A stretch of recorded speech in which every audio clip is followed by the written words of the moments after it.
Hey everyone, welcome back to our channel, and in this video we are going to do a practice exercise which will cover all the topics that we have covered earlier in this video series.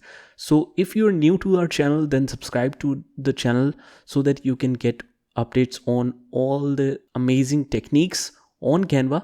And also if you want to join in from the starting, we have a complete playlist of Canva training. You can check out the link in the description for that playlist. And without wasting any time, let's get started.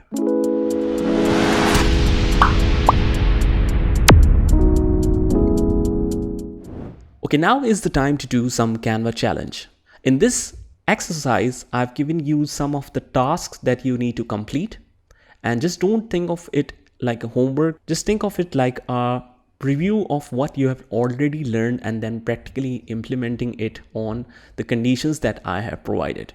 So it is the best way to lock in your knowledge, what you have just learned.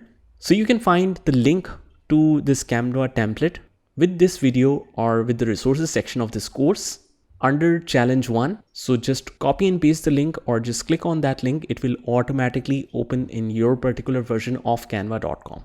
So these involve the couple of assignments, like can you group all the squares so that you can then move or delete them all at the same time? Or can you lock the circles? Can you move it on the spaces? So all of these we have already learned that. Just use the link to open up this template, read the requirements and do it by yourself, and then consult your answers and match it with the solutions I provided in the next video. So that's it. I hope you liked the video, and if you did, hit the like button, subscribe to our channel and turn on the notification bell so that you can get notified of all the future videos. This is Saad signing off from today's video. Take care.